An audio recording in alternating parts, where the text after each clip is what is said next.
எல்லாமே வந்து கேக்குதா? ஜாலி. சரியா?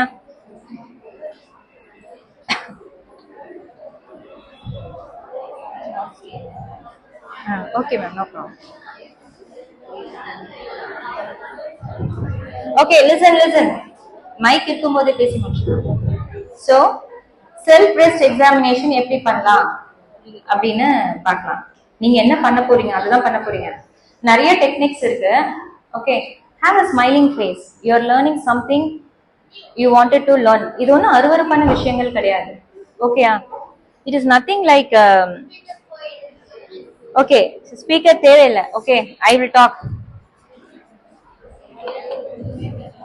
மேம் இருக்கா மேம்? No problem. ஸோ நம்ம எல்லாரும் வந்து இந்த position will be very easy.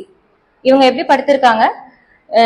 செஸ்டுக்கு கீழே வந்து தலகாணி தலைக்கு வைக்காம கொஞ்சம் பின்னாடி வைக்கலாம்.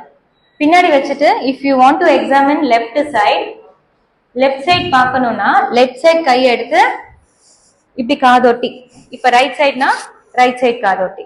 ஸோ ஆப்போசிட் ஹேண்ட் வச்சு இஸ் எக்ஸாமினிங். எப்படி இப்ப எக்ஸாமின் பண்ணோம்? இப்படி கை வந்து பிளாட். ஓகே, லைஃப்ல பொறுமை வேணும். சரியா? இருந்தாதான் ஜெயிப்போம். எடுத்த உடனே நினைச்சதெல்லாம் சாதிக்க முடியாது. லைஃப்ல இந்த மாதிரி என்ன வந்தாலும் சிரிச்ச முகத்தோட ஃபேஸ் பண்ண தெரியணும். புரியுதா? எதுக்கும் அப்செட் ஆகக்கூடாது. சரியா? என்னையெல்லாம் அப்செட் ஆகி பாக்குறதே பெரிய சேலஞ்சு. புரியுதா? சரியா? So you will have a pillow behind. இப்ப புரிஞ்சுதா டெக்னிக் என்னன்னு? இப்ப ரைட் சைட் பார்க்கணும், ரைட் கை இருக்கணும், லெஃப்ட் கை வந்து இப்படியே ஃபிளாட்டா இருக்கணும். Okay, you should not